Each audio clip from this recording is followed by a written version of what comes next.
Now, if that wasn't enough proof that Uri Slafkovsky needed to get bumped up, then I don't know what is. For the past couple of weeks, I've been praying that they have paired up Uri Slafkovsky with Anderson and Monahan, and they finally did it.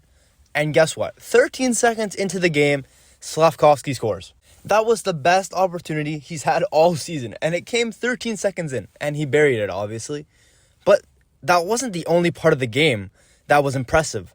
He played a very solid game, arguably, actually not even arguably, it was his best game of the season, no question. He was just very dominant. He seemed like he had good chemistry with the line already. He was getting into good spots, he had good positioning, and the puck just made his way to him a lot. And he was making good plays too. You know, it's almost like that's what happens when you get paired with players that know what they're doing. Anyways, like I said, this was his best game. It was just really nice stuff to see from him. You could really see the kind of potential he had. He was dominant at 5-on-5. He was dominant on the power play.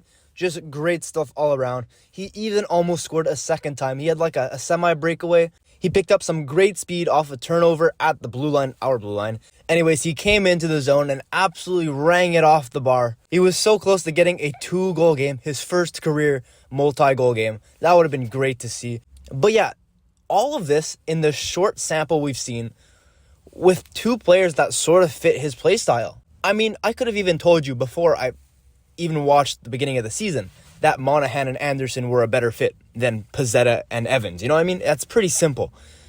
And just one game in, and he looks so much better already. And you know, if they somehow change the lines and they put him back on the fourth, I'm going to be super disappointed. If that's not enough to show them that he deserves to stay on that second line, then I don't know what else is. I know they're prioritizing putting the veterans up in the lineup to boost their value, get their game going again. But I think there's a bigger picture here. And if your young guy, your young 18-year-old first overall pick is starting to get a hot streak going, starting to develop a bit more with better line mates, I think you got to keep that going and just hope it continues. Now, I know he was only bumped up because of Brendan Gallagher being injured and whatnot, so they shaked up the lines a little bit. But you can't put him back on the fourth line. You can't send him back down to that fourth line and say, quote unquote, he has to dominate the fourth line to get bumped up, blah, blah, blah. It doesn't matter. The fourth line does not give him enough opportunity. The second line does, and he's shown what he could do with those opportunities. And we just got to keep feeding him those chances, and great stuff is going to happen like we saw last night. I think if there's one thing Sean Monahan will do that will have the biggest impact on this Montreal Canadiens organization, is to help develop the young players, especially Uri Slafkovsky.